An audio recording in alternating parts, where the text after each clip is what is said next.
Fallout is a game with lots of unique armor, and Fallout 4 added so much new perks to the armor. However, this begs the question, can you beat Fallout 4 without any armor? I chose my stats, picked the name No Clothes because, well, I'm not going to be wearing any clothes, so yeah, there's that. Also, I picked the woman for the Black Widow perk. I know the comments are going to say otherwise, but yeah. I watched the entire world blow up. Then I watched my husband get murdered. R.I.P. Nate. One day I'll play as you. As Nate laid there dead, Kellogg walked up to me. And for once, I could actually kill the rad roaches, which is good.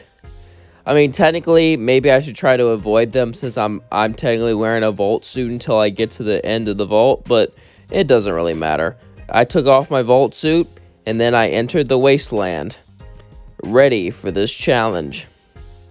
After that, I got a good look at myself, which I was looking fine. Then, I went to Sanctuary and started building shelves so I could level up quickly to get the cannibal perk and to start a water farm because, you know, both would help me out significantly because I need in many ways to heal as possible when I'm literally butt naked. Now I went out there and began to fight the raiders and, well, I did pretty well. At first, I decided to use my fist because I wanted to do melee. I know what you're saying. Isn't that the worst way to fight when you're naked? Yeah, that's the point. If I picked a sniper or a far away build, I could easily do this challenge and it would be no big deal whatsoever. I wouldn't do melee only, but when it came to normal fighters or normal opponents, I would prefer melee. However, there were times where I used other weapons because this is not a weapon restricted only run. When I took too much damage, I ran out and went to bed, and then I went back to Concord to wipe out some raiders. The raiders proved somewhat challenging since I am not wearing anything, but when I fought them one at a time, I was easily able to take care of them. I made it to Preston, and he told me about the power armor, which I cannot use. I got into the power armor and took it off immediately, which I do not consider failing the challenge because I just used it to get the minigun. And after that, I took it off. If you want to consider that a fail, consider that a fail. But I really wanted the minigun. I didn't have enough strength to pull it out.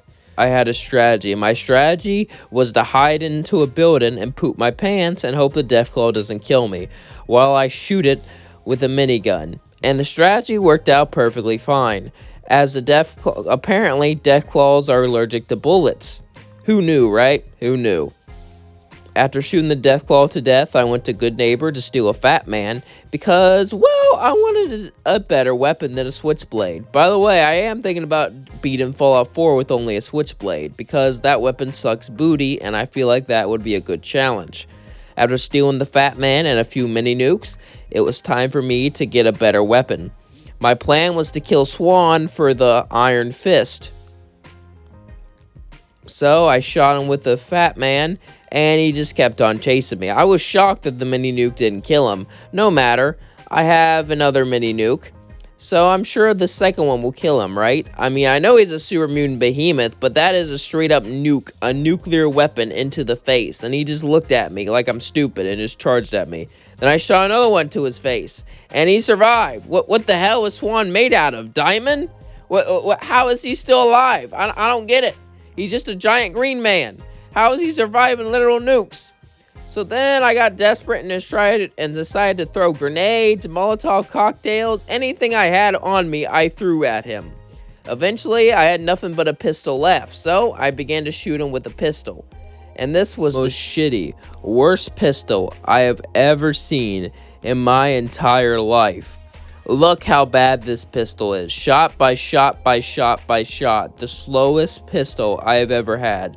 I could have brought a better weapon, but I was like, no, a few mini nukes would easily kill him. But I was dead wrong. Eventually, with shooting him with the worst pistol in the world, and having both broken legs hobbling around, I was able to kill him with one bullet left. I am not kidding. The luckiest and unluckiest man at the same time. Now I finally got my power fist, which was well deserved. With the power fist going, and with Swan dead, it was time for me to help out the Minutemen. As I went to Preston and told them that I would help some settlements. So I went down to some farmers.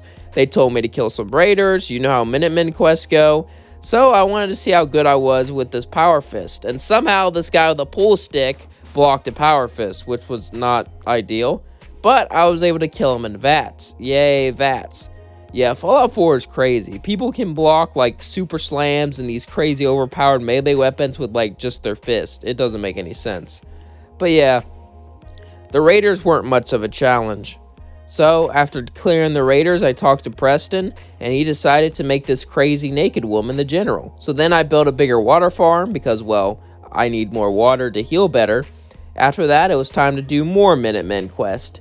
And yeah, the raiders did get a bit harder when the quest went up, but it was still pretty easy because of my power fist. And then I cleared out some ghouls, and eventually it was time to retake the castle. But I wasn't really ready for that yet because I needed a better weapon, because I'm not going to try to fist a Mirelurk queen, because that sounds like the best way to get you killed, especially when I'm butt naked. Then I decided to help Paladin Dan. Usually I hide behind the railing and let him deal with the ghouls, but I felt adventurous today, so I helped him wipe out a few ghouls. Then I tested it out on synths. Since I'll be fighting synths later in the game, I want to see how good the power fist was, and it was pretty nice. Now, the whole reason I helped out Paladin Dan was for lots of fusion cells, so I can get Righteous Fury, because Righteous Fury is a good gun, especially when it's upgraded. And my plan was to blast the crap out of the Mirelurk queen with Righteous Fury and hope it died. And if it didn't, I would cry and fail the challenge. So now it was time for me to kill some Mirelurks. And usually melee doesn't do too well with Mirelurks because of their hard shell, but the power fist does a lot of damage because the more you hit a target with it, the more damage it does. I then shot a few missiles at the Mirelurk queen and drank my water. Shout out to the water farm. Without that, I don't think I could have done this challenge. It really helped me out getting health quickly, especially when I have no way to protect myself whatsoever, except for offense. But you know what they say, the best defense is offense. So yeah, watching this queen slowly rise towards me did make my pants fill up with a little bit of turds. I'm not gonna lie, it was pretty scary. But eventually, after hitting it with a few missiles, throwing all my grenades at it, it was time to shoot it with Righteous Judgment. My plan was to lure it towards me, then hide in this little hallway here, because I've done it a lot of times. And if you want to kill the Mirelurk queen, that's the best way to do it. Lead it to this hallway and then start blasting it up. It will eventually leave, but you can always get it to come back. And when it does, it's just really easy. Try not to get too close to it, because it can shoot acid breath at you. Eventually, after willing it down over and over again, I was able to kill the Mirelurk queen. And yeah, before I killed it though, it did shoot me with some acid and broke my arm. How does acid break your arm and not just melt your whole body? I don't know. Explain that, Todd Howard. Anyway, I then incinerated the Mirelurk queen, which I didn't know that could be incinerated. Then I went to the Nick's detective agency to find Nick. Now it was time to fight the Triggermen, who were the hardest people in the whole game. Just kidding. They went down pretty easily. I was a little worried how much damage the submachine guns would do, but with my water and my cannibal perk, it wasn't really an issue, as long as I didn't let them gang up on me. All I had to do was flank them and go to side. Then I met up with Nick, and he was wondering why this half-naked woman freed him, and I said shut up and save my son, and he agreed. As then, I went over to fight more Triggermen, as a few of them would melee me.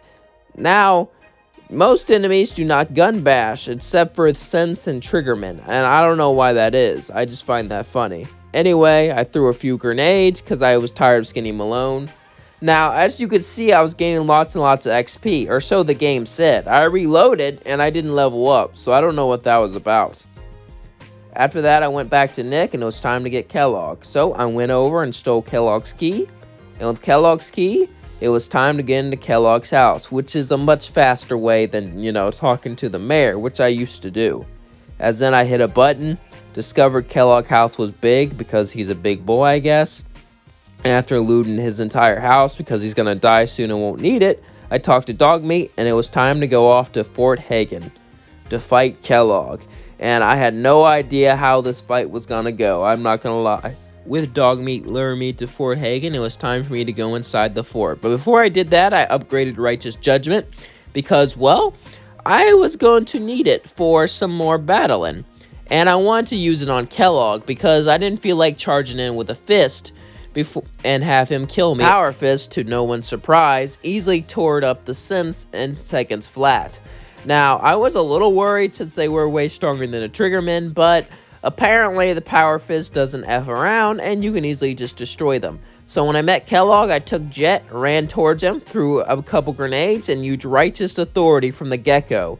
And yeah, apparently Kellogg is allergic to lasers because lasers to the face kill him instantly. After that, I fell back and began to shot the synths. Righteous Authority is very fun, but I feel like the gun's too powerful for a challenge. Maybe I could do it in a Brotherhood only challenge or something like that. Just for thoughts, but yeah, this gun is really underrated in my opinion. Anyway, after dealing with the synths, I walked out and saw the Brotherhood flying in. And for once, I wanted nothing to do with them. After that, I went to the castle, met Ronnie Shaw, and it was time to clear out the interior so we can get to the armory. Now it was time for me to fight a sentry bot, so I threw all the grenades that I could. Grenades really helped me in this run.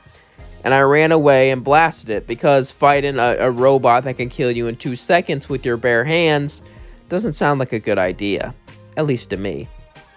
So I lured into a hallway and just blasted as well as I could, and yeah, like I said before, water really helped out in this run, so I drank some water. After blasting it for a while, eventually it blew up, and I was able to get to the armory and get the Minutemen artillery again. Nice. I love the idea that the general is just butt naked. I wonder how soldiers react when they see her. Like, they assemble to join the Minutemen, they just see this naked woman killing people with a power fist.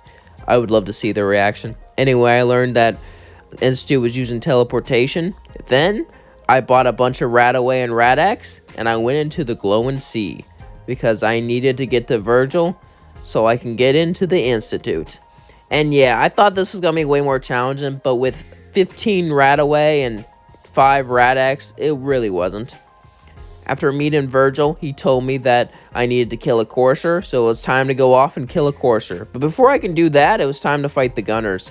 And usually, the Gunners are actually way more challenging than the Courser itself, because one of them has a rocket launcher that blows you up over and over again.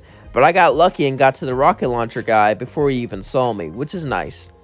Now it was time to kill the Courser. I just ran up to him and started fisting him. Now, it might be smarter to fight him farther away, but he can blast me too, and the more times I punch someone, the more damage his weapon does. So I thought maybe I could just kill him really quickly with it. And I was correct, as his blood and guts hit the floor. And then I devoured him, even though he's part machine, as I ate through his metal body, like beef jerky. Then I let the railroad decode the chip. Usually I just kill the railroad and take all their stuff, but I felt nice for once. Then I let the Minutemen teleport me in, and I was inside the Institute.